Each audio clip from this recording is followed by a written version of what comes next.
This video is going to focus on estimating division problems. You'll see steps that are similar to our long division process that we incorporate for estimation. In the first problem with a single digit divisor, I'm going to cover everything up except for the first digit in the dividend. When I recognize that 9 can be divided evenly by the number 9, that tells me I can use the shortcut of writing down the first digit and then everything else becomes a 0 behind it in my new dividend. Now my problem reads 900 divided by 9. I know that is 100. So the answer to this estimation problem would be 100. Looking at a different type of single digit problem, I ask myself, can 6 be divided by 7? It cannot. Then I ask myself if 64 can be divided by 7. I know that's possible, and I'm going to focus on the 64. I want to look at 64 as a starting point. I want to find a multiple of 7 that is as close as possible to 64. In this case, I know that 7 times 9 is 63. So I'm going to write a 63 directly below it, and everything else in my dividend becomes a 0. Now I can place my 7 in front of my new estimation problem. I know that 7 goes into 63 9 times,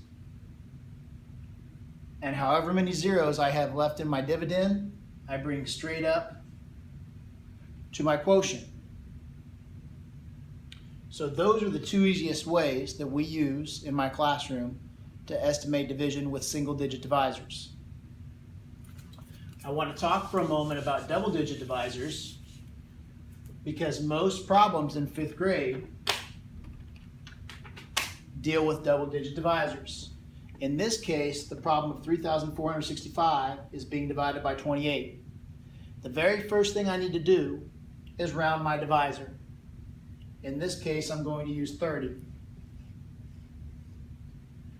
Now, just like with our single digit division, I'm going to look at the first digit and cover up my 0.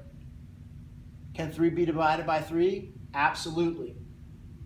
Except I'm not dealing with the number 3, I'm dealing with the number 30. So I need to make this number for my dividend 3,000. Because again, just like my single digit, once I find the division in the dividend, everything else became zeros. So I ask myself, can 3 go into 30? No. 3 go into 3? No. 3 go into 30? Yes. I put my 1 time there, and then all I have to do, the shortcut here, is to bring up the zeros. So my estimated quotient for this answer would be 100. Okay.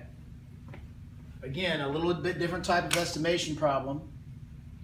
This one is 5,392 divided by 64. I'm going to round my 64, my divisor, to 60. I'm going to ask myself, can 60 go into 5? No. Can 6 go into 53? Absolutely, because remember, I'm looking at it like this. This is my problem. So 6 will go into 53, and this is a case where I need to take that 53 and I need to find a multiple of 6 that's close to 53. Well, I know that 6 times 9 is 54. So I'm going to make this 53 into a 54, and then everything else in my problem becomes zeros. And then once again, we simply use our division. 60 can't go into 54, but 60 can go into 540 9 times. And then for our estimation, everything left, however many zeros are in the dividend, come up. So the answer to this estimated quotient is 90. I hope that helps. Best of luck.